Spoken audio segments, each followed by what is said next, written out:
একটি কথা না বললেই নয়। ৭১-এর মুক্তিযুদ্ধ থেকে শহীদদের চেতনা নিয়ে আমরা ব্যবসা করি, রাজনীতি করি, নেতা হই, এমপি হই, মন্ত্রী হই, প্রেক্ষাপটের দিকে দেশকে নিয়ে গেছি, দেশের মানুষকে নিয়ে গেছি। আজকের এই প্রতিষ্ঠা বার্ষিকীতে অবশ্যই আমরা কৃতজ্ঞ চিত্তে স্মরণ করি ৭১-এর মুক্তিযুদ্ধ থেকে ২৪-এর গণ অভ্যুত্থানের শহীদ এবং বাংলাদেশের সকল গণতান্ত্রিক আন্দোলন সংগ্রামের শহীদদেরকে।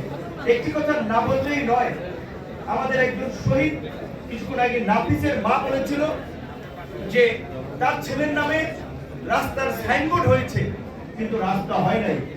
এইটা কিন্তু এই দেশের একটা বাস্তবতা।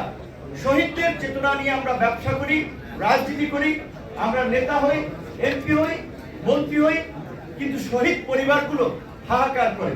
যেমনি ভাবে ৯০-এর গণ আন্দোলনে ১০ই নভেম্বর নূর হোসেন দিবসকে সম্মান এবং শ্রদ্ধা জানিয়ে গুলিস্তানের ওই গোল চত্বরে গিয়ে সবাই ফুল দেয়। সব নেতারা জাতীয় টেলিভিশন পত্র পত্রিকায় বাড়ি দেয়, কিন্তু নূর হোসেনের পরিবারের খোঁজ খবর কিন্তু অনেকেই নেয়।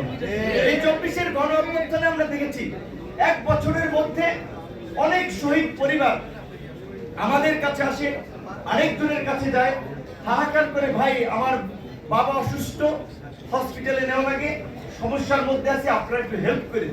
কিন্তু এই পরিবারগুলোর তো এই হাহাকার করার কথা ছিল না। এবং আরেকটি